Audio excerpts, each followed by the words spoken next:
bom dia. Estamos então dando início ao Endo Feminina 2022. Nesse ano nós estamos alcançando a maioridade, são 18 anos quase ininterruptos, exceto em 2020, por razões óbvias. Temos levado o Endo Feminina todos esses anos, sempre com resultados que penso são muito bons. E essa data, dos 18 anos, leva a algumas reflexões que eu queria compartilhar com vocês.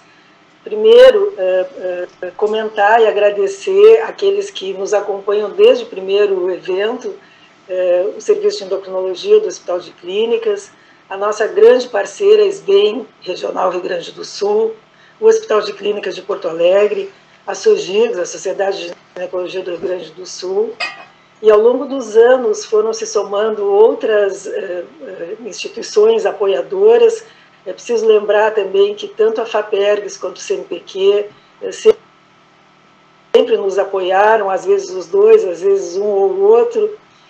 A partir de 2009, nós passamos a contar com o apoio muito importante do Instituto Nacional de Ciência e Tecnologia de Hormônios e Saúde da Mulher, o Hormona, e esse apoio permite que nós possamos subsidiar as inscrições com valores um pouco mais baixos do que os valores de mercado. Eu espero que isso possa seguir avante. Ao longo dos anos foram se somando outros apoiadores. Preciso comentar dos programas de pós-graduação da Faculdade de Medicina da URGS, particularmente o programa de pós-graduação em endocrinologia, o programa de pós-graduação em ginecologia. Eu considero muito importante a participação dos pós-graduandos nessas duas áreas. Nós também temos pós-graduandos de outros programas ao longo do Brasil, mas esse apoio, esse estímulo é muito importante. A gente realmente precisa incentivar os jovens a seguir adiante nessa área, sempre é muito importante. E também, esse ano, nós passamos a ter também o apoio da FEBRASGO, a Federação das Sociedades de Ginecologia do Brasil, que muito nos honra. Acho que isso também sinaliza essa interação que precisa existir nessa zona de fronteira que nós atuamos, que é a endocrinologia feminina, ou endocrinologia ginecológica, ou ginecologia endócrina. Fico muito feliz de ter na audiência endocrinologistas, ginecologistas, clínicos, cardiologistas, reumatologistas.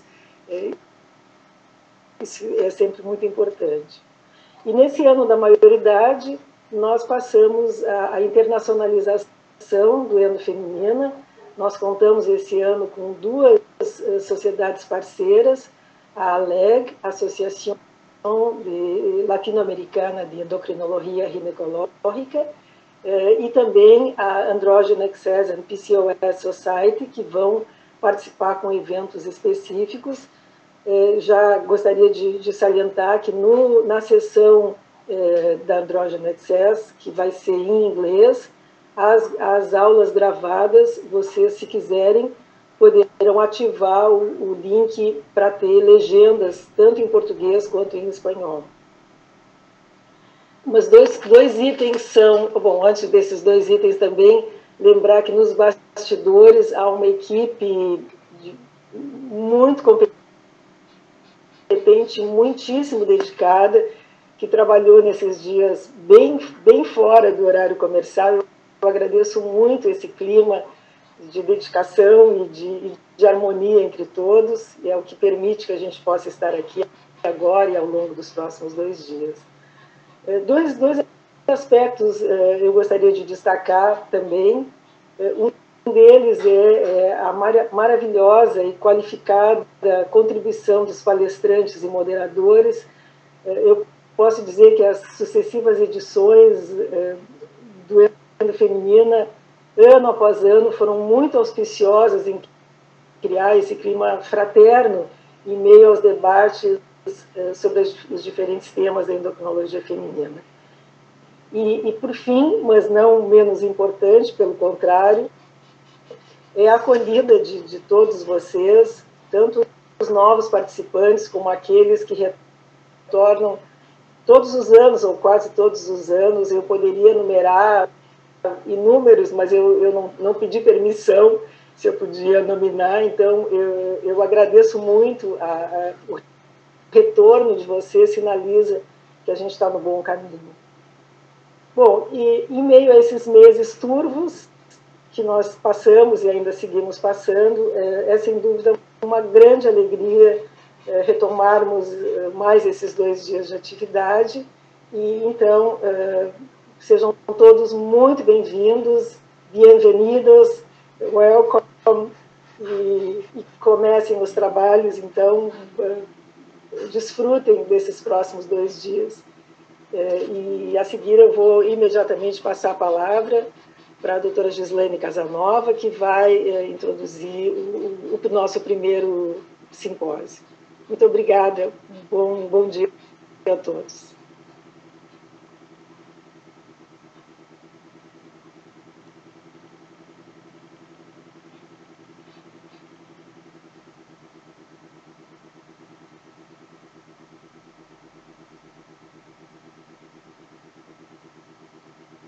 Bom dia a todos, com grande alegria e agradecendo o convite para compor essa mesa, do início, então, ao primeiro simpósio do nosso 18º Endo Feminina.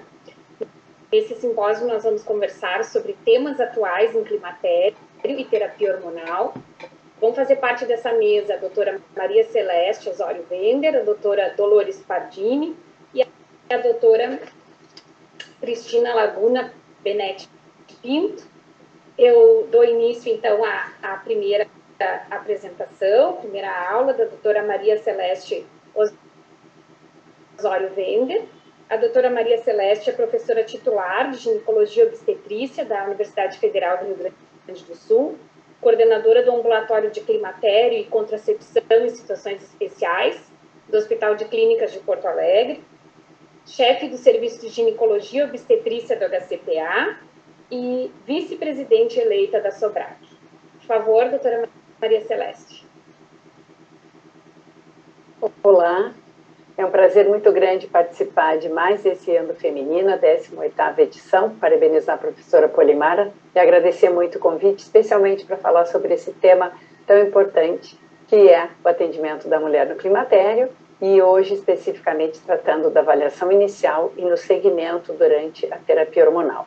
Eu inicio colocando 2 publicações que já têm uns anos que foram tornadas aí públicas, chamando atenção justamente para a falta de profissionais preparados que a gente hoje convive, e muito porque ambientes que deveriam estar fornecendo essa educação, como áreas de residência, têm sido omissos e têm apresentado um baixo nível de aprendizado e ensino para os nossos residentes e outros profissionais que têm saído de várias áreas aí nesse Brasil afora. Então, a importância da gente tratar desse tema. Qual seria, então, a avaliação inicial da nossa paciente climatérica? Esse Position Statement foi elaborado pela Comissão Nacional Especializada de Climatério da FEBRASGO, vai ser publicado agora no mês de maio, e eu já vou aí antecipar um pouquinho sobre isso. Primeiro, chamar a atenção que a síndrome do climatério é um conjunto, né, de sinais e sintomas, e que dependem de fatores não só endócrinos, mas especialmente também socioculturais e psicológicos das nossas pacientes. O diagnóstico é sempre clínico e a gente vai entender que ela está passando por esse período, por uma faixa etária característica e dessa ocorrência da hipofunção ovariana. Lembrar que essas mulheres na transição menopausal e no período da pós-menopausa é uma oportunidade bárbara para a gente fazer não só promoção da saúde, mas também prevenção de doenças.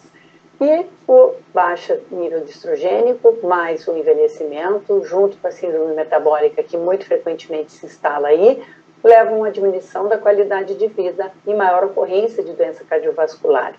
Essa consulta, então, é uma oportunidade importante da gente realizar rastreio de doenças crônicas e também neoplasias. Sempre a propedêutica complementar, ela só vai ser realizada, se necessário, pelo julgamento clínico que a consulta vai nos indicar.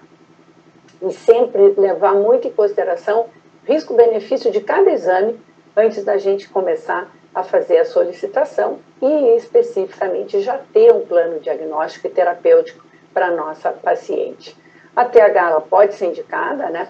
Obviamente, vocês sabem, para tratamento dos sintomas do climatério, para síndrome geniturinária, também como prevenção da perda da massa óssea e redução do risco de fraturas por fragilidade óssea.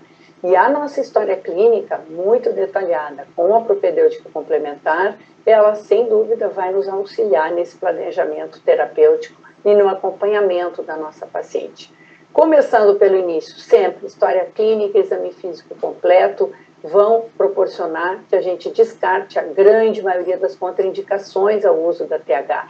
E da mesma forma, a gente já vai ver lá na frente o quanto que esses dois exames, anamnese e exame físico, também vão nos auxiliar na pensar que via de administração, que dose que eu vou oferecer para essa paciente de TH. Então, algum dado suspeito na anamnese sempre vai ser investigado com algum exame complementar. Lembrar que o diagnóstico da síndrome geniturinária tem que ser realizado de forma proativa. Muitas vezes a mulher não vai nos trazer informações e a gente sempre tem e deve fazer as perguntas relativas a essa questão. Então, começando com o rastreamento, né? A mamografia, rastreamento do câncer de mama, sempre o exame padrão ouro é a mamografia, ela deve ser iniciada aos 40 anos e a periodicidade dela é anual. Quando a mama é muito densa, há necessidade da gente adicionar o ultrassom, e esse rastreio de câncer de mama ele só pode ser interrompido quando a gente imagina que a expectativa de vida dessa mulher foi menor de 7 anos, ou quando não houver mais condição clínica, seja para diagnóstico ou tratamento. Algumas entidades sugerem que após os 70 possa ser dispensada a mamografia. Então, aqui é um resumo FEBRAS, Sociedade Brasileira de Mastologia, Colégio Brasileiro de Radiologia, todos eles convergem aí para esses dados que eu acabei de adicionar. Câncer do colo uterino é outro rastreio fundamental, através da citologia oncótica periódica, é o padrão aqui no nosso país, e depois que são realizadas 2 citologias negativas consecutivas com intervalo anual, esse exame pode ser realizado, então, a cada 3 anos. E esse rastreio vai ser interrompido depois dos 64 anos, se essa paciente já tiver 2 exames consecutivos negativos nos últimos 5 anos. Ultrassom pélvico e transvaginal, ele só tem uma relação custo-benefício quando a gente tem algum tipo de alteração ou de sintoma que nos chame a atenção. Não é um exame indicado para rastreio, para avaliação de doenças uterinas ou ovarianas, se aquela nossa paciente é completamente assintomática. Então, ele é importante, sim, quando estamos na presença de um sangramento uterino anormal, um sangramento vaginal na pós-menopausa, ou dor abdominal ou pélvica. A síndrome geniturinária, que é chamada anteriormente de atrofia vulvovaginal, ela vai ser, então, realizada através do exame físico e dos sintomas que eu citei há pouco. E aqui estão listados, então, os principais sintomas: secura, irritação, dispareunia, corrimento vaginal anormal, sangramento pós-coital e, muitas vezes, a questão urinária associada. A frequência urinária, urgência na urina, infecções do trato urinário recorrentes vão nos levar a pensar na situação de síndrome geniturinária da menopausa. Quando se pensa em doença cardiovascular, a gente sempre lembra que é a principal causa de mortalidade das mulheres no período da pós-menopausa. Sabemos que extremamente frequentes hipertensão, diabetes, obesidade, o tabagismo, a dislipidemia são hoje presentes, infelizmente, na grande parte da nossa população feminina. Sempre lembrar dos critérios da definição da síndrome metabólica e também, da mesma forma que a doença cardiovascular, muitas vezes a gente vai ter a oportunidade de verificar transtornos de humor nessas pacientes nesse período, especialmente da transição menopausal. Também lembrar dessa avaliação nesse momento inicial. Mas voltando à questão do risco cardiovascular, é importante a gente chamar atenção, seja para o rastreio das dislipidemias, da obesidade, sempre pesar e medir as nossas pacientes, do rastreio para o diabetes mellito e também a medida da pressão arterial, que é um componente sempre presente nas nossas consultas, e a questão sobre o tabagismo também sempre deve ser lembrada. A densitometria óssea, eu vou rapidamente falar como avaliação inicial, vocês vão ter aulas com certeza mais específicas com esse tema, mas lembrar da indicação inicial, que é só depois de 65 anos de idade, ou antes, quando essa mulher tiver algum fator de risco para osteoporose. A gente já vai ver na imagem a seguir. Lembrar que hoje se faz uso associado também do Frax, que está acessível aí no site da Abraço, e também do NOG, que vai nos ajudar a categorizar essa mulher de baixo, de médio, de alto risco de fratura, para verificar a necessidade de tratamento farmacológico para essa osteoporose. Aqui são os fatores que nos levariam a antecipar a densitometria: baixo peso, fumo, artrite reumatoide, menopausa antes dos 45, história de fratura, pessoal ou familiar, e o etilismo. Todos nos indicariam, então, antecipar essa solicitação da densitometria. Aqui só uma imagem para lembrá-los, também temos aí o consenso, não é, de climatério terapêutico hormonal, que foi da Sociedade Brasileira de Climatério, 2018 foi o último, também traz várias aí orientações, basicamente em cima do que nós acabamos de colocar já desse position statement aí da Febrasco.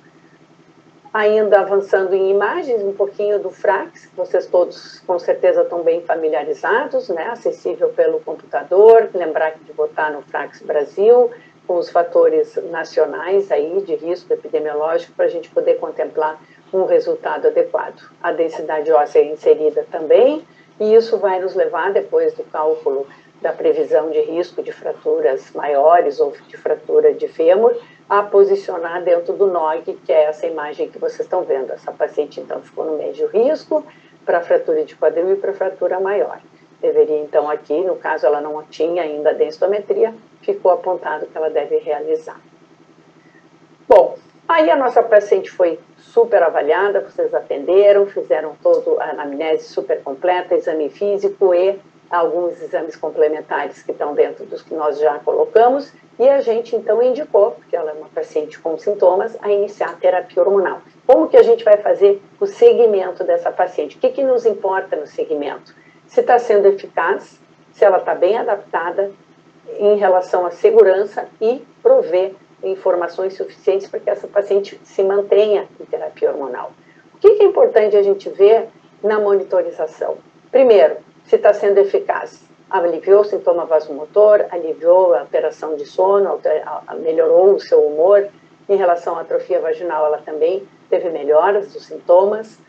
A pergunta crítica: deve-se monitorar os níveis hormonais? Jamais. Não é uma prática recomendada.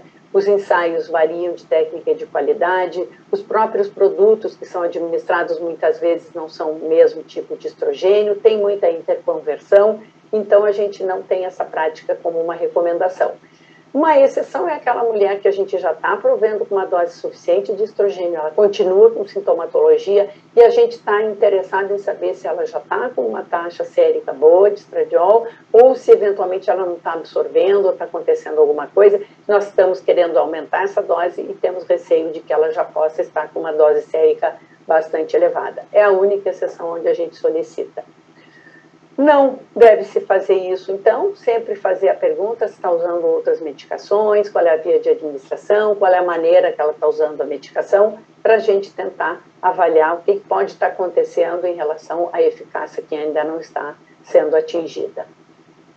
Não se pede também o FSH para verificar a eficácia, você sabe muito bem, né? Ele cai muito pouco, mesmo com o uso do estrogênio, porque temos a inibida que o mantém sempre tonicamente elevado. Então, nunca se pedir também o FSH. A densitometria óssea, ela vai ser um dos parâmetros para monitorar, quando especialmente essa mulher tem osteopenia ou osteoporose, e a gente está fazendo a terapia com esse intuito de manutenção da massa óssea, e aí isso também vai ter uma aula específica, mas sempre lembrar nunca antes de 1 ano, para a gente poder repetir esse exame. Em relação à segurança, sim, fundamental, sempre peso e pressão arterial em todas as consultas. A mamografia, a gente já falou no início, manter anual. Endométrio, o padrão de sangramento ou a própria amenorreia que essa mulher vem apresentando já é um grande indício de que as coisas estão dentro do que devem ser. Né? Lembrar que mesmo que a gente esteja prescrevendo uma terapia combinada contínua, 40% dessas mulheres podem apresentar algum pequeno sangramento nos primeiros 6 meses, isso é normal. E aí, a rotina que a gente sempre mantém. Em relação ao endométrio especificamente, eu gostaria também de lembrar que se essa mulher está fazendo uma terapia adequada, nós fizemos a avaliação, ela está tudo bem e ela mantém o endométrio em amenorreia, ou mesmo que ela tenha sangramentos cíclicos, esse estudo do WHI ele foi muito claro em mostrar que mulheres fazendo uso de terapia combinada têm uma redução do risco de câncer de endométrio, quando comparado com placebo. Ou seja, a terapia hormonal combinada contínua, ela é, inclusive, uma oportunidade até de reduzir aí os riscos de câncer de endométrio. Então, é mais uma tranquilização aqui para chamar atenção. A gente sabe que o uso do progesterogênio ele é fundamental, ele sempre tem que ser associado ao estrogênio, porém, algumas mulheres têm alguns parefeitos com progesterogênio, especialmente edema, mastalgia, que é mais com a medroxiprogesterona, ou quando se usa um progesterogênio mais androgênico, algumas podem referir a acne ou hirsutismo. Se a gente faz uso de uma dose muito elevada, ela poderá eventualmente se queixar de cansaço ou de tontura. Eu fiz um resumo aqui que o NAMS traz de como lidar com alguns efeitos colaterais da TH, não só do progesterogênio. Então, a gente vendo, quando a queixa é muito de retenção líquida, o que a gente pode oferecer para essa mulher? Reduzir o sal, manter uma adequada ingestão líquida, oferecer, incentivar a prática de atividade física, e, eventualmente, em casos excepcionais, até o uso de um diurético leve. Quando ela tem queixa efetiva de edema, trocar para uma TH combinada contínua de baixa ou ultra baixa dose, usar a mínima dose de progesterogênio, trocar para uma progesterona natural micronizada, que vai promover menos retenção hídrica ainda. Quando a queixa é mastalgia, reduzir a dose de estrogênio, trocar de estrogênio, passar para outro progesterogênio, reduzir o sal, cortar cafeína e chocolate, que também podem aí promover aumento de mastalgia. Quando a queixa é cefaleia, trocar para um estrogênio não oral contínuo, reduzir essa dose estrogênica e ou do progesterogênio, trocar para TH combinada contínua, trocar para progesterona micronizada, hidratação adequada, restringir sal, cafeína e álcool, sempre também é importante. Quando a queixa é de alteração de humor, sempre investigar depressão ou ansiedade pré-existente, reduzir a dose de progesterogênio, trocar a classe dele, trocar de progesterogênio sistêmico para o CIL de levonorgestrel ou até a progesterona micronizada vaginal, trocar para TH combinada contínua, isso é muito importante, porque às vezes essa alteração do humor é pela oscilação, então já oferecer a TH combinada contínua, sempre hidratação, restringir cafeína, café, sal e álcool. E náusea, né? Sempre evitar a via oral de antemão, mas se ela ainda for preferencial, sempre junto com alguma refeição ou antes de dormir, evidentemente passar para outra via que não oral e reduzir a dose da TH. Finalmente, lembrar que a individualização da TH é fundamental, ela sempre vai exigir uma familiaridade nossa com as opções de terapia hormonal, sempre exigindo o entendimento de como a gente pode auxiliar a mulher a encontrar o melhor regime e o esquema de terapia hormonal. Eu vou rapidamente só complementar esses últimos slides, lembrando que é muito importante a gente ter essa familiaridade sobre a equivalência das doses dos vários estrogênios que nós temos. Nesse momento estamos em falta do transdérmico, mas eles deverão estar voltando em breve. Lembrar que as doses podem ser convencionais, baixas, ultra baixa ou alta, e da mesma forma, lembrar que as vias de administração são diferenciadas, não é? E que com a via oral a gente pode ter alguns efeitos que não são interessantes, especialmente do ponto de vista de pressão arterial, de alguns fatores de coagulação, e que vão ser mais importantes ainda a preferência pelo estrogênio não oral naquelas mulheres com risco cardiovascular, seja hipertensão, diabetes, a obesidade, o fumo, e que a gente vai então fazer o efeito de primeira passagem hepática, sempre quando da ingestão oral, que nessas pacientes com risco cardiovascular elevado, a gente vai tentar evitar esse efeito. Aqui, então, é um resumo de o que traz de benefício essa via transdérmica ou percutânea, que é através do adesivo ou através do gel, do estrogênio, e lembrar aqui só, rapidamente, né, também da nossa familiaridade que devemos ter com os progesterogênios, né?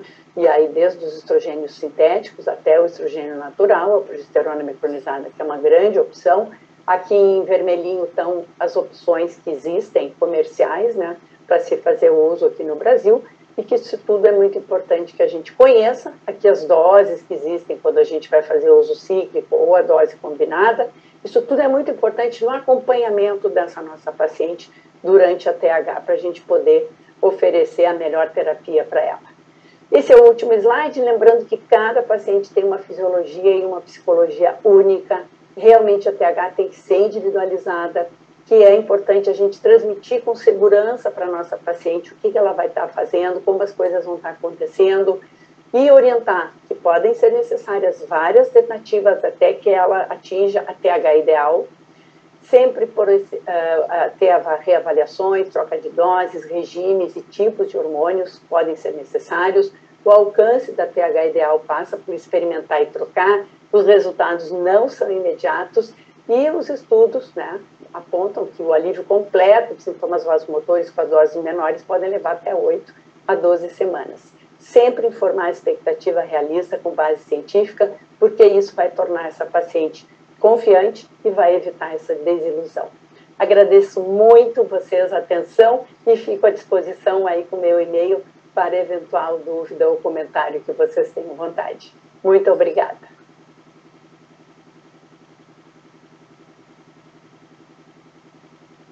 Olá, é um prazer muito grande eu estar novamente participando do Endo Feminino.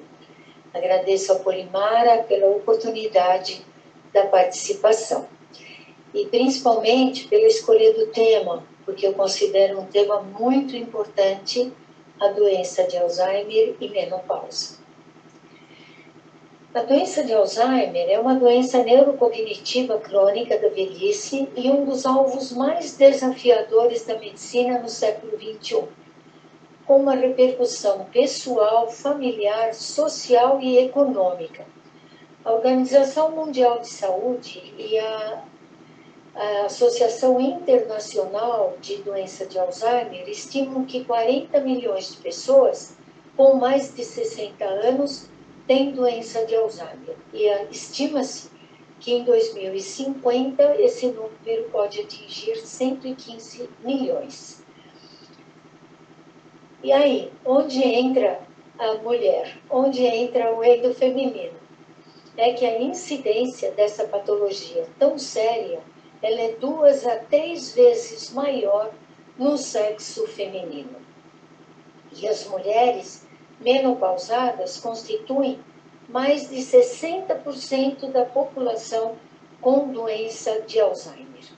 Podemos ver neste gráfico a diferença que existe na incidência nas mulheres, aqui em azul, e embaixo nos homens. E essa diferença começa a se acentuar acima dos 75 anos. A doença de Alzheimer, ela tem como etiologia um tripé que, na verdade, se configura com a idade, com a lipoproteína ApoE e com o gênero, no caso, sexo feminino. Em relação ao estrógeno e à menopausa, qual a participação nesse tripé? Vamos começar falando da apolipoproteína E. Ela é uma proteína transportadora de lípides em vários tecidos, incluindo o cérebro. A ApoE, além de transportadora de colesterol, ela funciona como um regulador-chave para coordenar a mobilização do colesterol entre as células e redistribuir o mesmo. Essas funções são particularmente críticas para o sistema nervoso, onde o transporte de colesterol é crítico para a manutenção da mielina e das membranas neuronais no sistema nervoso central e periférico. Aqui podemos ver neste outro gráfico de que aqui a mulher em azul e em preto os homens, e podemos ver uma ascensão progressiva dos níveis da ApoE. E esses níveis, eles se tornam mais discrepantes com um aumento substancial no sexo feminino a partir exatamente da idade onde a grande maioria das mulheres atingem a menopausa, que é entre os 50 e 54 anos. Mas vocês podem estar me perguntando, mas Dolores, se é uma apoproteína tão boa e a mulher tem bastante, qual é o problema e por que ela é um tripé na doença de Alzheimer? Pelo seguinte, não é a ApoE, mas é a ApoE4. Por quê? Aqui está mostrando a molécula da lipoproteína no C-terminal, no N-terminal e os sítios de ligação dos lípides e uma simples mudança num aminoácido na posição 112 para 105 e a 158, que é da glicina para a cisteína, e nós temos a apolipoproteína 4, que é nada mais, nada menos que uma isoforma da ApoE. E essa isoforma, ela acarreta doença cardiovascular e neurodegeneração, incluindo a doença de Alzheimer. A neurodegeneração, ela é muito crítica. A idade, sabemos que aumenta o processo inflamatório, e a menopausa é um fator agravante nesse processo inflamatório. Aqui representado o final do período menstrual, né, a perimenopausa, essa transição. E a perimenopausa já começa a diminuir a produção de estrógenos pelos folículos ovarianos, certo? Começa a diminuir o número de folículos e a produção de estrógeno com o aumento das gonadotrofinas. Isso vai acarretar um aumento de vesículas extracelulares, que são os inflassomas. Eles são muito pró-inflamatórios, aumentando todas as interleucinas inflamatórias, que atingem diretamente o cérebro e, além disso, pelo sangue, elas vão pela barreira, chegar na micróglia e causar uma neurodegeneração, como isquemia ou a doença de Alzheimer. E nós aqui falamos da menopausa, o papel da menopausa na neurodegeneração. A menopausa versus idade e versus substância amiloide e versus inflamação. Sabemos muito, né, que o depósito da substância amiloide no cérebro é um fator determinante na doença de Alzheimer, na fisiopatologia. E a menopausa é um estado de transição reprodutiva, mas nós sabemos também que é uma transição neurológica. Haja visto, né, que os sintomas de natureza neurológica, como os fogachos, alteração do humor, sono, esquecimento, tudo isso é uma manifestação neurológica da transição menopausal. Então, se nós tentarmos juntar todos esses fatores, fica claro a interligação entre as duas patologias. Começando aqui pela menopausa, que acontece com a idade, que per si é um fator de inflamação, somada à inflamação vinda da menopausa. E a menopausa per si aumenta a adiposidade, que gera resistência à insulina e, eventualmente, diabetes tipo 2, que também é um processo inflamatório. Juntando essas três fontes de inflamação, nós vamos ter déficit cognitivo com disfunção neural e depósito da substância amiloide, acarretando a doença de Alzheimer em maior ou menor grau. Se dermos o estrógeno, será que nós conseguimos completar a peça desse quebra-cabeça? Vejam o número de receptores que nós temos de estrógeno no cérebro. Receptores alfa, receptores beta, em todas as partes, córtex frontal, parietal, temporal, hipocampo. Não é ao acaso que todos esses receptores estejam presentes no cérebro. O estradiol, para entrar no cérebro, ele precisa agir através de um receptor nuclear, tanto o alfa como o beta, para desencadear o processo de transcrição do RNA, agindo nas mitocôndrias e tendo sua atividade metabólica cerebral. Além desse mecanismo nuclear, o estradiol também age na membrana da célula através do receptor da proteína G. Esses dois mecanismos fazem com que o estrógeno tenha toda a sua ação no cérebro. Eu gostaria de mostrar esse diapositivo para vocês. É uma experiência feita em ratas, mostrando o papel do estrogênio nos dendritos, nas terminações dendríticas. Mostrando aqui o diestros. Vejam que nós temos pouquinho espículas, como eles chamam, porque os níveis de estradiol são baixos no diestros. Já no proéstros, veja o número de espículas que essas ratas apresentavam. E no estros, com a queda do estrogênio, as espículas voltam a diminuir. E aqui mostrando as sinapses no proestros e estros, né, como eu mostrei acima, e umas ratas oforectomizadas, aonde a gente deu estradiol. Veja a diferença que existe nessas espículas dendríticas, que são responsáveis por toda a condução. Da mesma forma, as sinapses nos axônios. O envelhecimento, por si só, ele está associado com estresse oxidativo, danos no DNA e inflamação crônica também.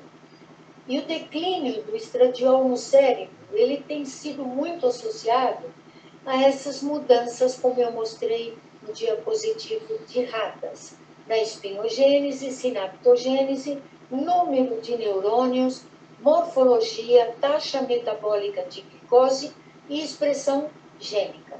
Adicionalmente, a depressão de estrogênio tem sido associada ao acúmulo de placa amiloide, uma marca registrada da doença de Alzheimer em fêmeas.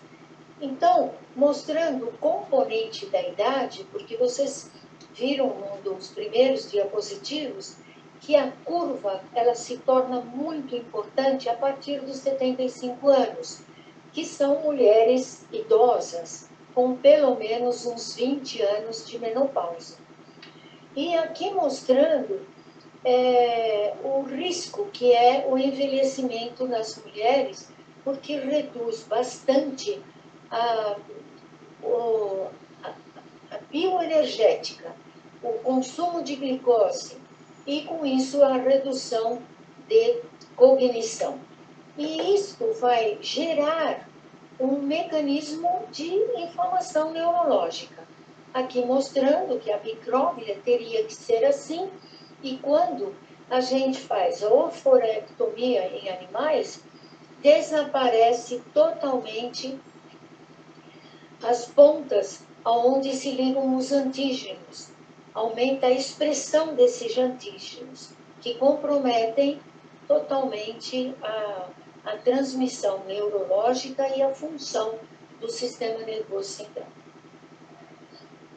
O primeiro trabalho que tentou mostrar isso foi o braço do WHI, que é um trabalho bem conhecido de vocês, cujo evento, o desfecho principal era doença cardiovascular, mas eles usaram o desenho do estudo para vários estudos, vários endpoints. E neste caso foi usada a mesma população para se verificar a memória. E foi outro tsunami à semelhança da doença cardiovascular, porque vejam, tanto no grupo que usou estrógeno associado à progesterona, quanto no grupo com estrógeno isolado, não houve nenhuma diferença após 7 anos de randomização entre o grupo controle e o grupo placebo, aplicando-se vários testes de memória nessas mulheres. Aí veio a tal história.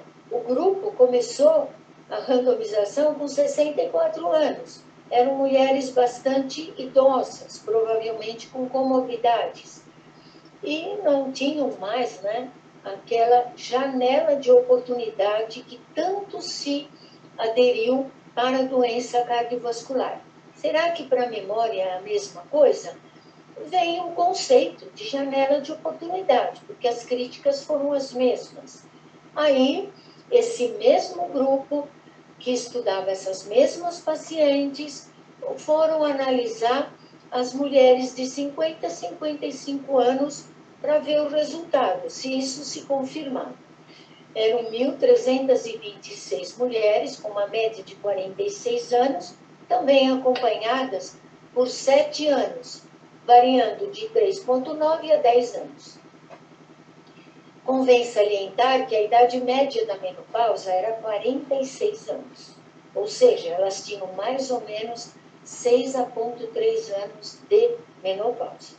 Elas foram submetidas, né, o grupo com estrogênio conjugado, mais a medroxiprogesterona, e o outro grupo placebo, e foram reavaliadas 12 meses depois.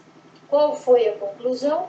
Que essas terapias não produziram nenhum benefício sustentado geral ou risco para a função cognitiva, quando administrada em mulheres na pós-menopausa com idade entre 50 e 55 anos. E eles concluíram que não podiam determinar se o início da terapia hormonal durante a menopausa e mantê-la até que quaisquer sintomas sejam passados. Afeta a função cognitiva, seja no curto ou a longo prazo. Então, se reforçava a janela, porque, na verdade, eram mulheres que tinham passado um pouco mais do tempo, alguma delas até quase 7 anos. E se interrogava, não tinha efeito prejudicial, mas não parecia ter um efeito benéfico. Vocês estão lembrados também do estudo KIPS, que foi averiguar a janela de oportunidade, né?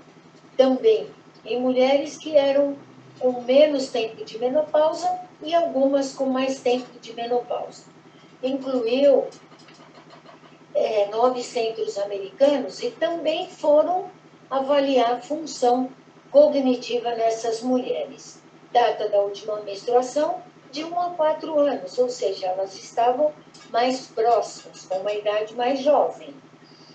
E também teve o grupo tratado e o grupo, nesse caso, tinha estrogênio conjugado, o transdérmico e o placebo.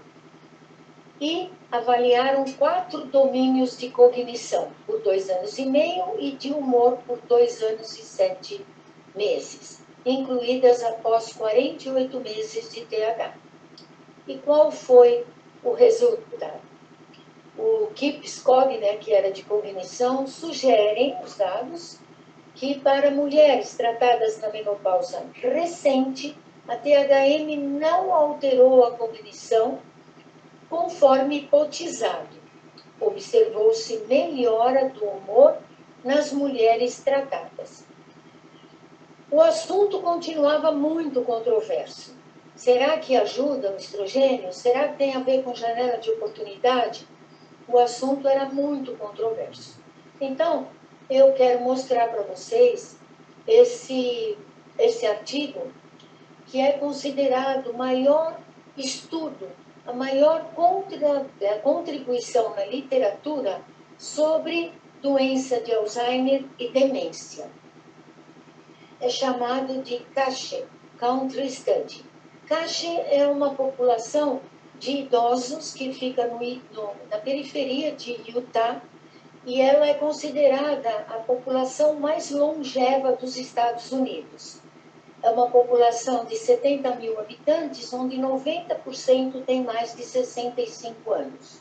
5 mil idosos foram seguidos por 12 anos, aplicando-se o teste de Mini-Mental de 3 em 3 anos.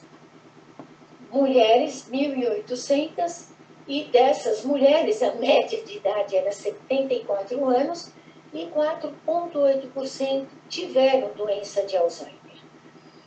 E a pergunta que fazia esse estudo era se a duração, o tipo e o tempo de exposição ao estradiol eram importantes, que eram as dúvidas que eram trazidas até então.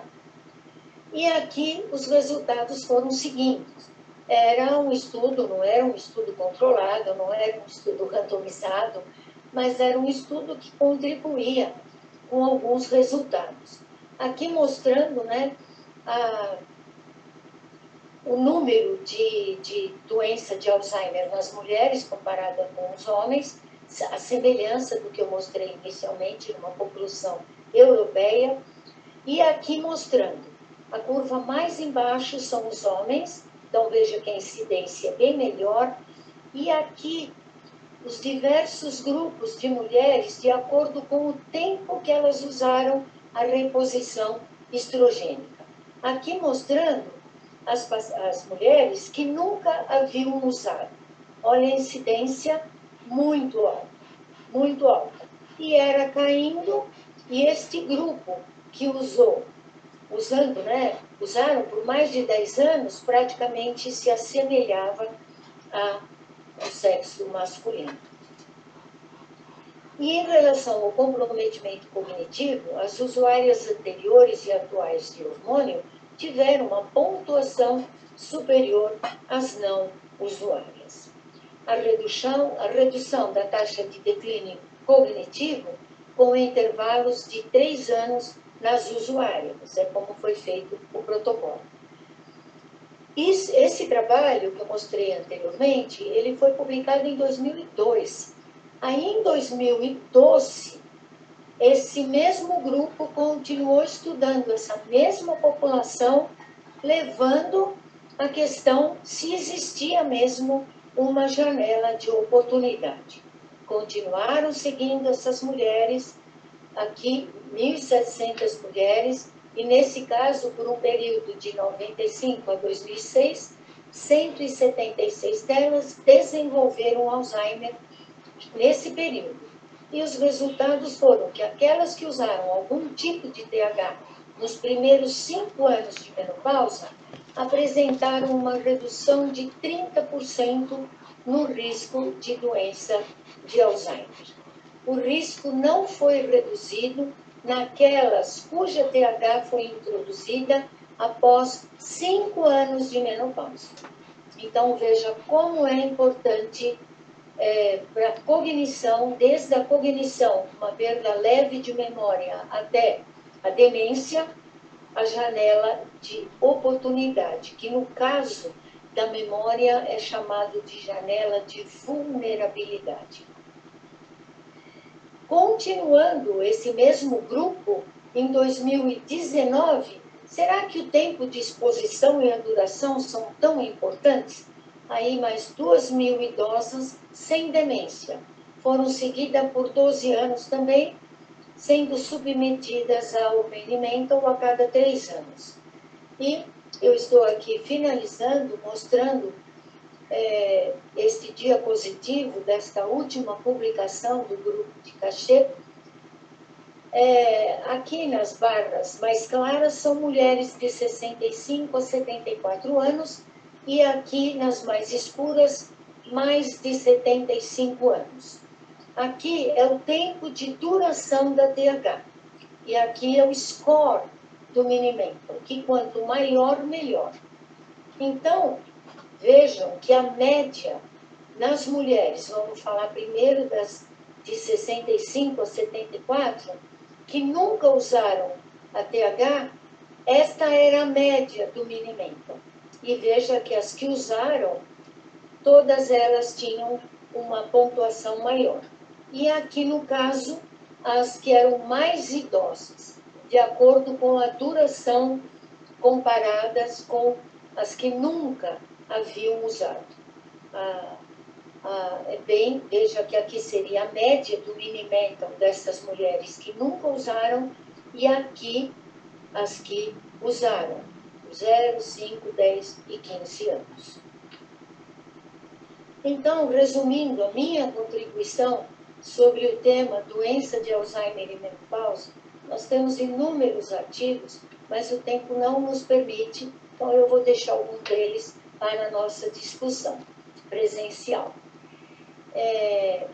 A mudança bioenergética da transição da perimenopausa para a menopausa cria um evento de risco que provavelmente exacerba os efeitos de portadoras de APOE4, contribuindo assim para um maior risco ao longo da vida da doença de Alzheimer em mulheres. Existem estudos que até colocavam a genotipagem do A4 para ver a maior incidência. E se acredita que quando tem esse gene positivo para essa isoforma da lipoproteína, existe um aumento de 40% na possibilidade da doença de Alzheimer. Até o presente, a associação entre o uso de THM e o risco de doença de Alzheimer são conflitantes. Os estudos observacionais sugerem que o estrógeno tem um efeito neuroprotetor quando iniciado em menopausa recente. Os estudos controlados sugerem que a THM sistêmica é acompanhada de um aumento do risco de contrair doença de Alzheimer. As discrepâncias entre os dois estudos são atribuídas à janela de oportunidade, à saúde dessas mulheres e à escolaridade. Mulheres com comorbidades tipo diabetes, hipertensão, dislipidemia, elas têm muito mais prejuízo na cognição do que as mulheres consideradas saudáveis. Muito obrigada pela atenção de todos. Até lá.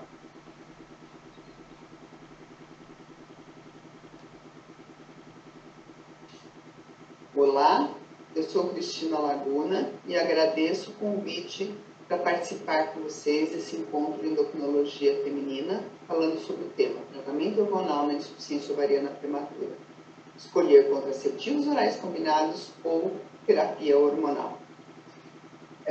A insuficiência ovariana prematura é a perda da função ovariana em mulheres jovens, abaixo dos 40 anos de idade, e de acordo com o momento em que essa perda da função ovariana ocorra, essas mulheres podem se apresentar com amenorreia primária, com ou sem desenvolvimento de caracteres sexuais secundários, ou com ciclos menstruais longos e amenorreia secundária.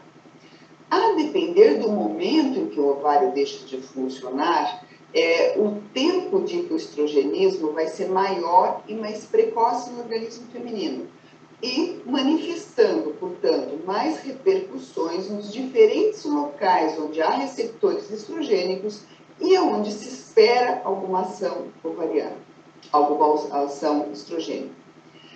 Pensando nisso, de acordo com o momento em que deixa de haver estrogênio no organismo feminino e com as diferentes repercussões que acontecem, os objetivos do tratamento usando hormônios, seja a terapia hormonal convencional, sejam os contraceptivos combinados, estão listados aqui. Então, os objetivos são, quando o ovário deixa de funcionar muito precocemente, propiciar o desenvolvimento de mamas, promover pico de massa óssea e favorecer crescimento uterino, isso também é importante.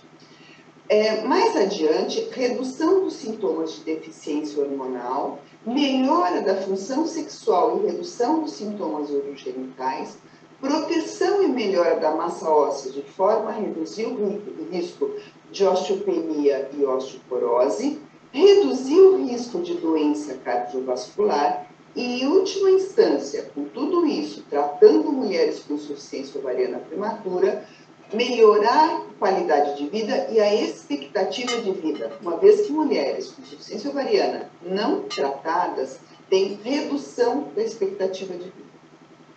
Vamos falar um pouquinho de cada um desses objetivos e aí pensar nas escolhas.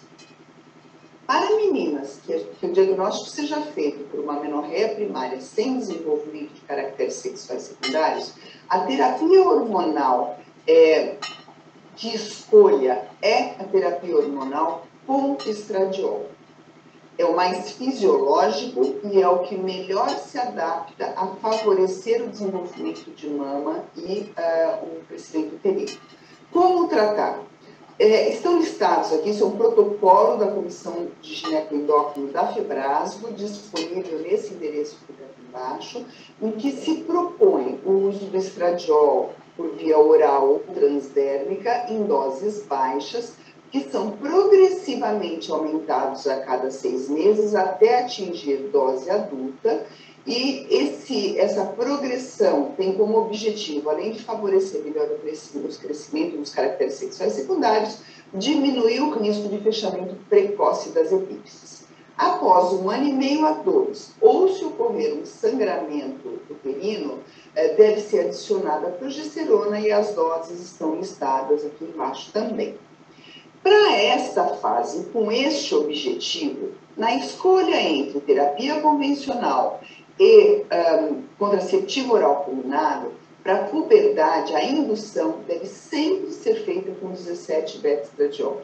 É preciso lembrar que no Brasil nós não temos formulações em doses muito baixas, então a gente adapta o que tem aqui, mas também, preferenciando, portanto, a terapia com estradiol, não existem estudos na literatura que mostrem se a via transdérmica ou a via oral tem alguma vantagem entre uma e outra. O que está claro é que, para esse momento, o contraceptivo oral combinado não está indicado como tratamento. Passando, então, ao tratamento da mulher que já pode utilizar doses adultas. Então, passou o desenvolvimento puberal, a prescrição é sempre de doses como se fosse para a mulher adulta. Esse é um trabalho de 2021, existem outros na literatura, existem guidelines, mas são todos muito semelhantes, em que se propõe o uso do 17-beta-estradiol na dose de 2 a 4 miligramas por via oral, se for o uso transdérmico, 50 a 100 microgramas, e se for estrogênio conjugado nas doses de 0,625 a 1,25. Esse slide seguinte mostra o protocolo da Comissão Nacional de Gineco-Endócrino, da FEBRASGO, disponível no endereço aqui embaixo, mas também publicado na RPGO, que é uma revista aberta de livre acesso, em que nós também propomos doses semelhantes para via oral, vejam aqui de 2 a 4 miligramas, transdérmico, a nossa proposta é usar doses um pouquinho maiores, de 100 a 200 miligramas, o gel percutâneo de 1 a 2 miligramas e hoje, cada vez menos utilizado os estrogênios conjugados, a proposta é a dose de 1,25, chamando a atenção que sempre são doses mais altas, porque trata-se de mulheres jovens. Na maioria das vezes, o que é utilizado são essas doses mínimas que estão aqui, deixando as doses mais altas quando as respostas ao estrogênio não forem adequadas. Nesse slide eu tento colocar aquilo de uma forma apenas mais visual, lembrando que normalmente o índice de abandono da terapia hormonal, seja ela qual for, é bastante alto entre essas mulheres e compete aos médicos orientar da necessidade da adesão ao tratamento para reduzir os efeitos deletérios ao longo da vida. Então, aqui, escolha um estrogênio, entre aqueles que estavam lá nos slides anteriores. Se for uma mulher que tenha útero e que queira menstruar, aqui, sugestão de como usar progestagênios. Se ela não fizer questão de menstruar, como utilizar o progestagênio, mas o estrogênio é sempre contínuo.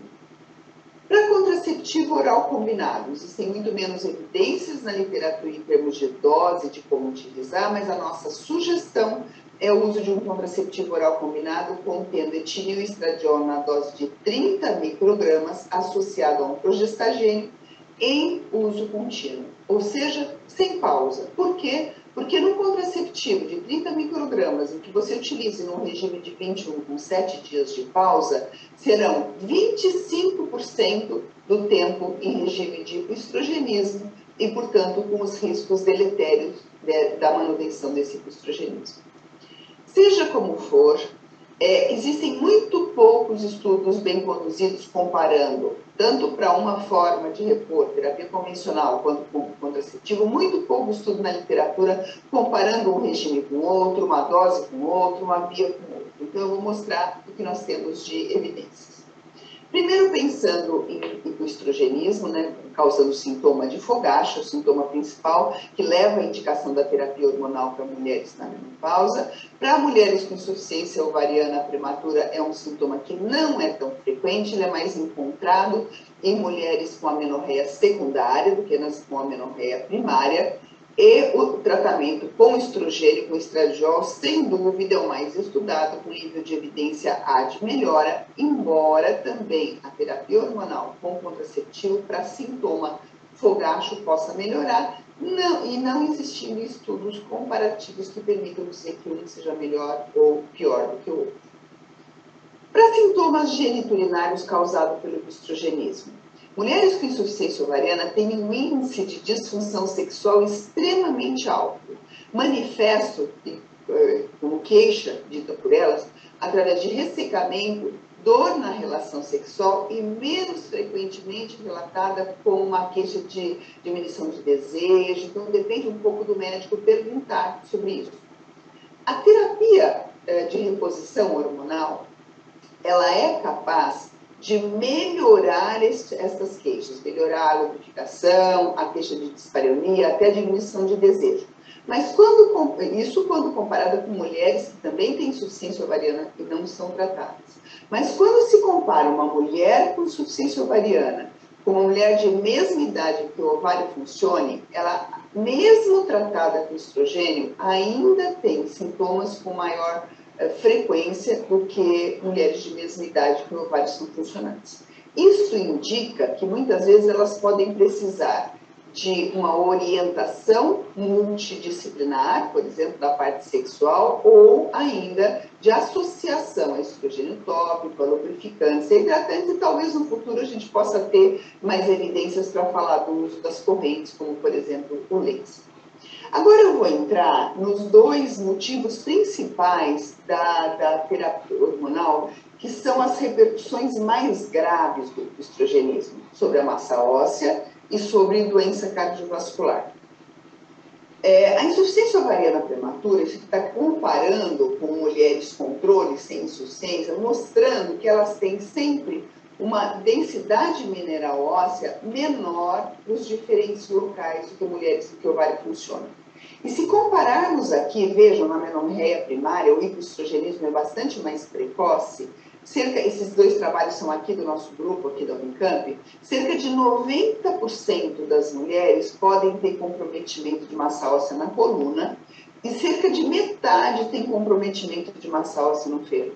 Nas com amenorreia secundária, embora esses percentuais sejam menores, ainda assim, considerando que são mulheres abaixo dos 40 anos, o grau de comprometimento é bastante importante.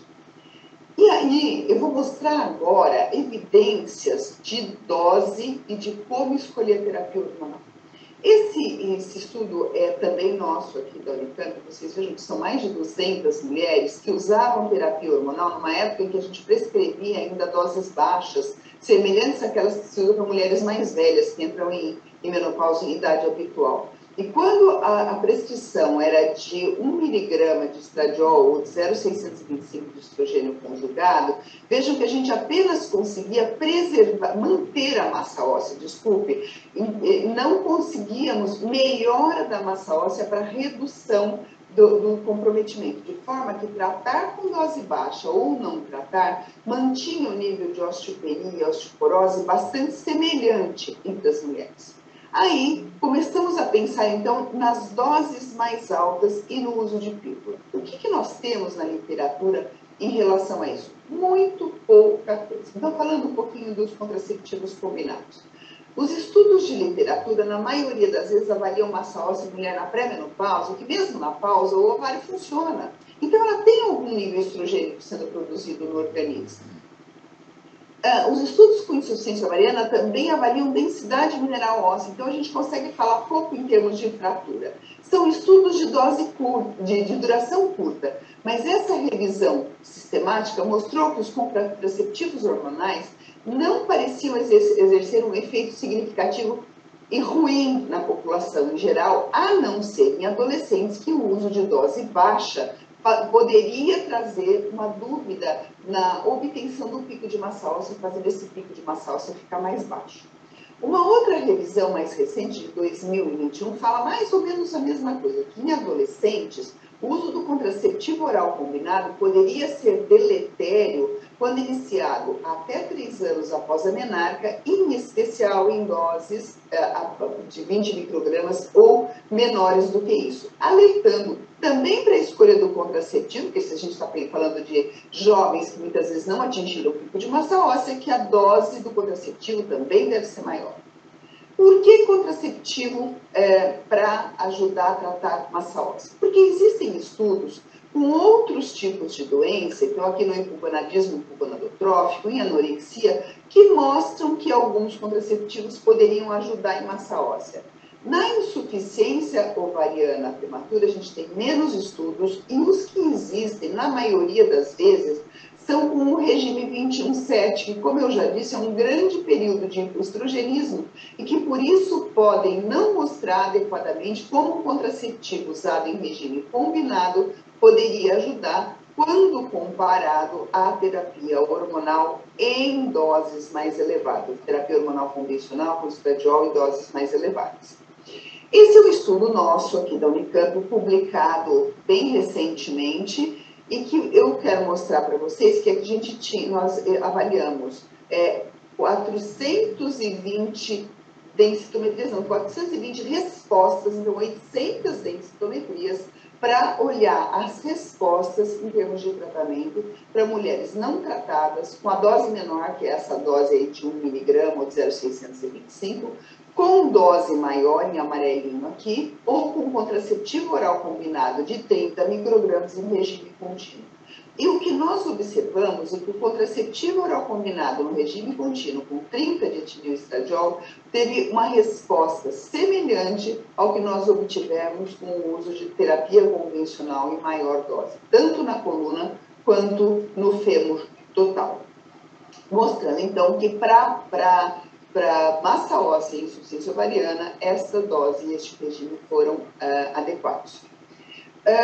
Em termos de doença cardiovascular, nós falamos que essas mulheres têm uma redução da expectativa de vida quando não tratadas. E que existe um aumento do risco de morte por cardiopatia isquêmica em mulheres com insuficiência ovariana prematura, e este risco é tão maior quanto mais precoce a perda da função do ovário.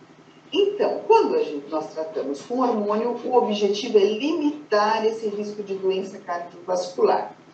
Comparando terapia hormonal em dose alta, convencional, com contraceptivo, não existem estudos comparativos na literatura que me permitam mostrar exatamente comparado ao outro. Então, nós vamos ter que usar as coisas separadas, as evidências separadas, para tomar uma decisão. A terapia hormonal é sabido que, quando usada por via oral, aumenta o risco tromboembólico em mulheres em menopausa habitual, mas esse risco é considerado raro. Quando se usa a terapia hormonal transdérmica, ela não está associada a esse risco, aqui os níveis de evidência. Portanto, é possível supor que em mulheres jovens essas evidências se sustentam. Quando se usa pílula, esse risco tromboembólico é maior do que com as terapias convencionais, mas ainda assim é um risco baixo e considerado um evento raro. Portanto, existem outros motivos que vão me fazer escolher entre a pílula e a terapia convencional, mas eu devo saber que, em termos de doença cardiovascular, a princípio, em termos de risco tromboembólico, a terapia hormonal provavelmente é melhor do que o uso de um contraceptivo oral combinado. Por outro lado, mulheres jovens que o ovário funciona usam contraceptivo oral combinado e nós estamos bastante habituados a isto e sabemos que os riscos todos, em termos de doença cardiovascular, são baixos. Um outro motivo para usar, e a primeira escolha, o uso do contraceptivo oral combinado, é a necessidade de contracepção.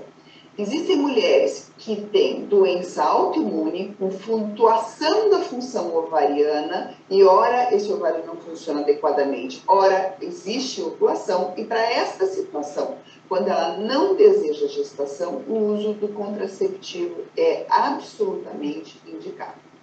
Bom, unindo todas essas evidências que eu coloquei, vocês podem ver, então, que nós temos muito pouca coisa em termos comparativos, em estudos bem conduzidos que permitam escolher uma terapia ou outra. Então, vamos unir isso para depois, na discussão, talvez algumas dúvidas devam surgir.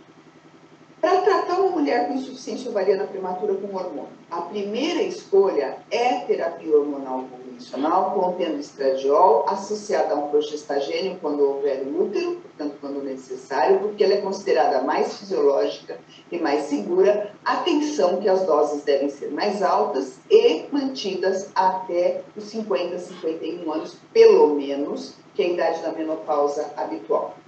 O contraceptivo oral combinado é a primeira opção quando houver necessidade de um método contraceptivo.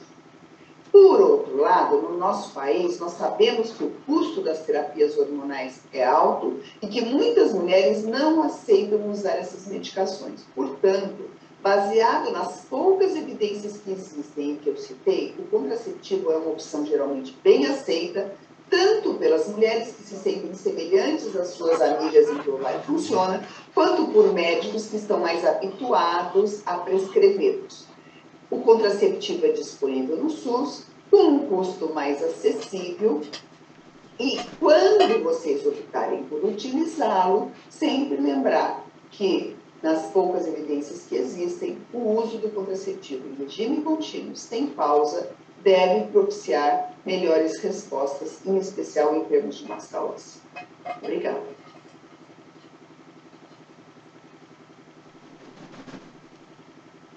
Eu parabenizo, então, as doutoras Maria Celeste, Dolores e Cristina pela excelente apresentação. Né? Com certeza, essa questão da terapia hormonal, do climatério, da insuficiência ovariana são assuntos muito pungentes. Nós teríamos muita coisa para conversar. Recebi algumas perguntas aqui no chat, eu vou tentar direcionar assim, com as principais questões que surgiram, transformando em perguntas mais amplas, assim, para que a gente consiga abranger mais as dúvidas. Vou começar perguntando, então, para a doutora Maria Celeste, mas com certeza a Dolores e a Cristina podem complementar. Uma dúvida que surgiu e que foi bastante frequente foi em relação ao início da terapia hormonal em mulheres que ainda não têm diagnóstico de menopausa. Né? Se, por exemplo, a mulher que ainda está tendo ciclos menstruais, mas que apresenta sintomas de hipoestrogenismo, que não fez aquela pausa de um ano para que a gente possa definir como menopausa. Se pode iniciar terapia hormonal, como é que nós manejamos essa terapia hormonal, se existiria um tratamento padrão ouro para mulheres nessa situação. Obrigada. Então, Gislaine, bom dia aí para todo mundo, prazer estar junto aí com essas colegas queridas. Essa pergunta, ela é bem interessante porque é óbvio que sim, né? A mulher, desde que apresente sintomatologia, e aqui dentro daquele critério diagnóstico clínico do climatério, da síndrome do climatério, a gente nunca vê, a amenorreia não é um fator sine qua non. Tá? Então, se essa mulher já vem apresentando sintomas, e especialmente se dentro do quadro clínico a gente verifica que ela já está começando com alterações menstruais, que esse é o primeiro indício, né, de alguma hipofunção já ovariana, mas especialmente com sintomas, sim, a gente já tem permissão de início, tá? A questão de qual TH seria o ideal, nessas pacientes que ainda estão com sangramentos, né, que muitas vezes estão já com alguma alteração, elas normalmente estão dentro da TH cíclica. Né? Normalmente a gente tenta fazer uma superposição em cima do que ela vem apresentando, de ciclicidade, ou propõe algum tipo de TH onde a gente vai ter algum período, então, da aplicação do progestogênio e ela vai apresentar sangramento uterino. Lembrar, né, Gislaine, que essa paciente sim, ela ainda não é amenorreia, e se ela vem apresentando sangramento irregular, especialmente aumentado ou em fluxo ou em duração, essa é aquela mulher que se enquadra numa necessidade da gente fazer um ultrassom transvaginal dentro da avaliação inicial, né, que a gente foi bem enfático ali de que o ultrassom não é um exame de rotina, né, necessário para fazer o início da TH, mas nessa paciente com sangramento irregular, especialmente para mais, não para menos, porque o mais é que a gente poderá suspeitar de uma hiperplasia endometrial ou de alguma patologia uterina, aí sim o ultrassom transvaginal, então, também é importante na avaliação inicial, tá? Ótima, obrigada pela resposta. Isso foi uma outra questão que surgiu, né? O manejo da questão, já vou te chamar para complementar, só talvez tu possa também pegar assim, a questão do manejo do sangramento na terapia hormonal, né? A paciente que sangra ou que tem... Algumas pessoas perguntaram sobre como manejar o spotting na terapia hormonal ou o sangramento. Então, se vocês puderem complementar. A questão do sangramento eu vou passar para minhas colegas ginecologistas. Eu só queria complementar a questão do início da TH, que está sendo alguns paradoxos, parece que estão caindo. Eu tenho estudado bastante essa questão do Alzheimer e da cognição, porque é comum, né, no consultório, a pessoa, não, eu estou perdendo a memória, eu não me lembro o nome de um ator, eu não me lembro o nome de um parente, e o início da TH, ele é fundamental para a gente não ter prejuízo na memória. Isso está muito bem demonstrado. A gente sabe que naquela fase perimenopáusica, principalmente a perimenopausa recente, onde só tem ciclos anovulatórios e que, em geral, nós damos só a progesterona, no geral, isso tem que ser um pouquinho mais reavaliado, porque é nesse momento que os benefícios do estrogênio na cognição, eles são mais evidentes. Então, é só para a gente reformular que quanto mais precoce nós entramos com a estrogenoterapia, maiores são os benefícios em relação à cognição. Era só isso que eu queria falar. Ótimo. Ótima contribuição, né, Dolores? Aí a gente puxa aquela coisa da janela de oportunidade, que a gente sempre fala muito do ponto de vista cardiovascular, mas sem dúvida nenhuma sobre essa função, então, de sistema nervoso central, se enquadra muito, né? Eu acho que foi bem importante. Mas aí eu também pontuo que essa questão de entrar só com progestogênio naquela mulher que está na transição, isso só é vislumbrado quando essa mulher não tem sintoma de hipoestrogenismo. Por exemplo, ela tem um sangramento muito irregular e vai se tentar clinicamente fazer o manejo daí com progestogênio, mas com certeza, né, Dolores, se ela vem com sintoma também de hipofunção, né, estrogênica, a coisa da terapia combinada, cíclica, é a indicada. Essa pergunta, Gislaine, do sangramento, ele é bem frequente, e a Dolores me convidou agora no curso dela desse ano, foi justamente sobre a questão do sangramento, como manejar, né? E é uma coisa que muitas vezes é um pouco desconfortável, porque a gente troca uma vez, troca duas vezes. O que é fundamental nessa situação do spotting, então? Primeiro, qual é o tipo de terapia hormonal que essa mulher está fazendo? Então, vamos diferenciar. Se ela é cíclica, ok, ela ter sangramento, é muito mais esperado, quase 100% das mulheres vai ter o sangramento de privação e, muitas vezes, ele também pode acontecer em alguma data um pouco variável. Lembrar que quando o sangramento não é aumentado, a nossa preocupação tem que se reduzir muito. Porque a nossa preocupação do sangramento aumentado é alguma alteração endometrial, que obviamente que a gente não quer estar acompanhando. No caso do sangramento para menos, isso também é menor, então, nosso estresse. Mas vamos pensar naquela mulher, então, que já estava na pós-menopausa, que iniciou a terapia hormonal combinada contínua, que é estrogênio e progesterona todos os dias associados, e ela começa com algum sangramento. Esse é uma paciente que a gente tem que lembrar. Se ela é uma pós-menopausa recente, o seu endométrio ainda está muito ativo, os seus receptores estão todos ávidos, e a possibilidade de ela ter algum sangramento no início da TH, nos primeiros 6 meses, até o primeiro ano, é super comum. Então, isso também não é uma fonte de grande preocupação. Pode ser um desconforto para a paciente, ela queria se manter a menorreia, e muitas vezes a gente pode ter, então, que lançar mão de quê?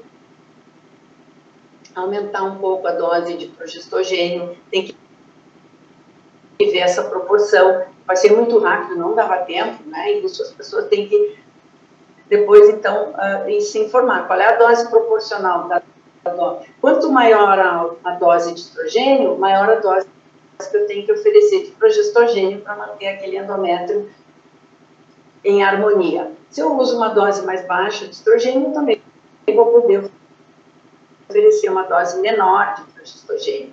Mas sempre lembrar que quando a gente imagina que seja progestogênio a menos, que esse esporte possa estar sendo decorrente disso, a possibilidade de fazer um aumento da dose de progestogênio para poder inibir, então, esse esporte, tá? Mais ou menos por aí, Gislaine. Não sei se a Cris quer complementar também. Só dizer uma coisa do que a Dolores falou. Vou trazer aqui para o meu lado, né, da insuficiência ovariana prematura e do hipoestrogenismo e as deficiências cognitivas. Tem muito pouca coisa, muito menos do que o que tem no climatério em idade habitual, né? Mas tem sim uma mulher jovem que não tem o problema da idade ainda para ter comprometimento de cognição, mas que tem hipoestrogenismo. A real importância de que a gente oriente da necessidade do tratamento estrogênico nessas jovens o mais precocemente e de uma forma mais adequada possível, até pela parte cognitiva. Os estudos que tem são com oforectomia em mulher jovem, mostrando que tem comprometimento, que tem demência mais precoce, que tem Alzheimer e Parkinson mais precoce. Então, vou chamar para a importância da terapia hormonal na insuficiência ovariana prematura precocemente e adequadamente. Sem dúvida nenhuma. Sabe que saiu um artigo anteontem, como a aula foi gravada, eu não podia adicionar. Mas desde lá atrás, parece que não é só o estrogênio, a reposição estrogênica. O que está contribuindo para o depósito da substância amiloide é o FSH. O FSH está cada vez mais sendo implicado nessa situação, tanto para a obesidade, o ganho de peso que a gente vê em pós-menopausa, como para depósito de substância amiloide. São os níveis de FSH. Tem esse estudo que saiu no New England agora, no exemplar de março de 2022. Quem tiver um interesse maior, é um estudo em ratas mostrando a relação direta entre os níveis de FSH e a substância amiloide. E a gente, dando estrogênio, a gente tende a diminuí-los. Então, é muito importante mesmo, Cristiana. Mas muito pouco, né, Dolores? Eu acho que certamente o estrogênio, talvez, isolado, também tenha um impacto importante em todo esse processo, porque é aquilo que a gente sempre comenta, né? O FSH ele vai reduzir muito pouco quando a gente usa TH, né? Tanto que nem é uma medida aí de verificação de eficácia. Mas provavelmente, né, o estrogênio sozinho deva ter. Eu também vejo coisas da FSH muito em relação até a questão de fogachos, né? E a gente sabe que o hipoestrogenismo é o que a gente sempre lida, é o que a gente sempre foca, né? Mas tem algumas coisas até de tratamentos alternativos não hormonais para alívio de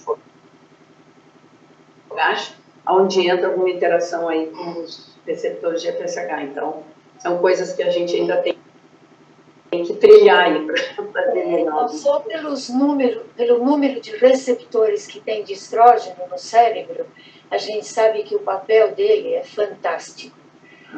Mas eu acho que a gente tem que ir abrindo a mente e esses estudos, eles bloqueiam o FSH através do análogo, com leuprolide, e teve diminuição da substância amiloide, só com o uso do análogo. Então, só mostrando a fisiopatologia. O tratamento vai cair no estrogênio, não tem dúvida nenhuma. Mas é interessante a gente abrir, né, para ver os mecanismos, são bem interessantes. Tem aparecido algumas coisas com a FSH, né, que talvez seja um hormônio que a gente deva olhar um pouco melhor, não só para o estrogênio. Aqui tem, como eu disse, surgiram várias dúvidas, e aí eu vou passar um pouquinho para essa questão de menopausa e Alzheimer. Achei muito importante, porque é um assunto conflitante, que quando a gente vai ler, fica em dúvida, é bom, não é bom, né? Achei importante que tu colocou uma posição bem clara da janela de oportunidade, como sendo talvez um fator de proteção nesse período, né? E aí queria ver se assim, rapidamente, tu pode complementar para nós se existe algum papel do progestágeno nessa questão, se haveria uma diferença da progesterona natural micronizada, se tem algum estudo com isso em relação à doença de Alzheimer. Eu desconheço um estudo que veja exatamente o papel da progesterona e o tipo de progesterona. Como agora nós temos vários tipos, se faz diferença na demência. Mas eu até, numa aula maior sobre Alzheimer, eu coloquei o papel da progesterona, que eu acredito que, sem dúvida, é muito importante também na cognição, porque a progesterona a nível cerebral, ela se transforma em alopregnenolona. E a alopregnenolona, que é um metabólito da progesterona, no sistema nervoso central, ela tem um papel na neuroproteção. É muito importante esse papel, através da ocupação de receptores GABA. Eu sei que isso é bem metabólico, mas eu sou endocrinologista, então a gente corre muito atrás desses temas. E, sem dúvida, ela tem um papel importante também.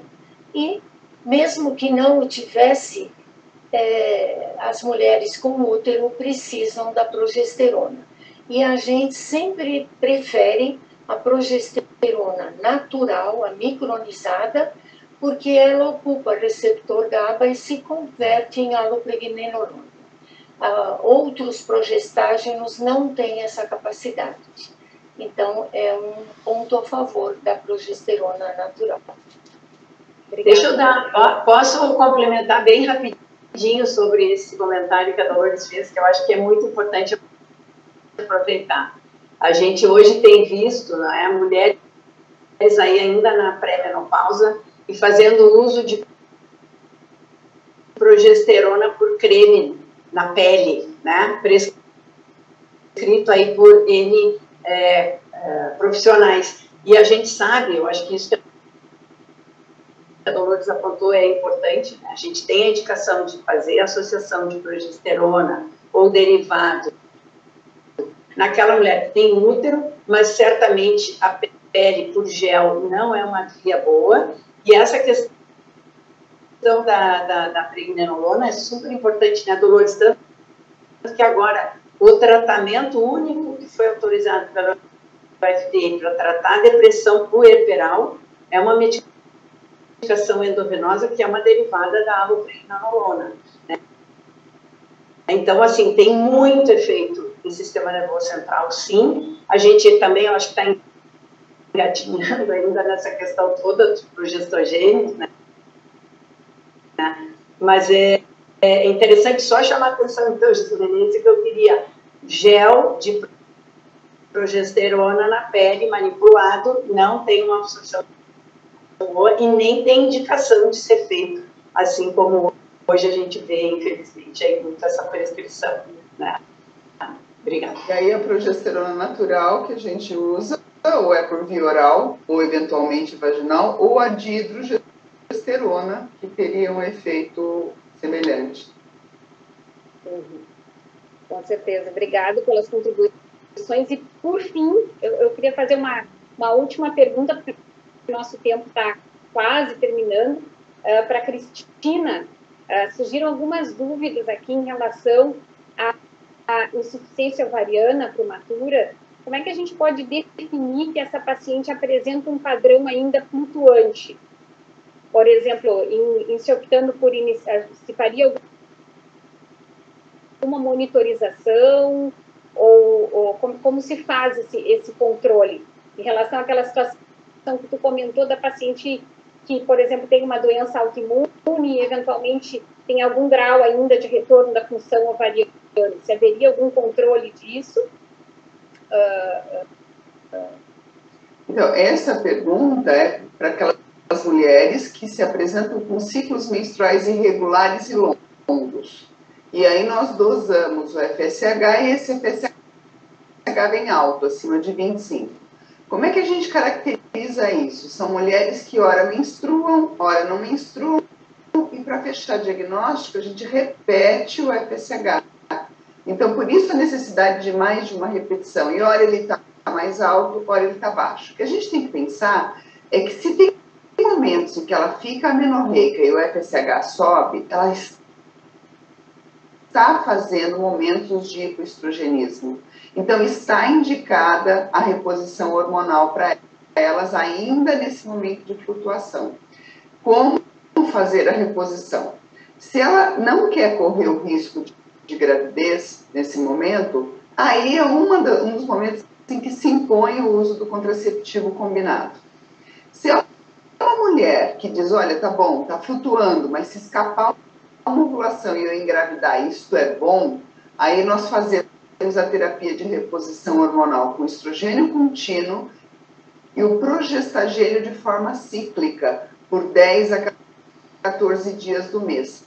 Nesta situação, a gente não inibe a ovulação, e se a ovulação ocorrer, o que não é frequente, mas pode acontecer, se ela assim o desejar, ela pode ter, por pequena probabilidade, de uma gestação. Mas ela existe. Então, repetindo a FSH e repondo, por causa dos sintomas da flutuação.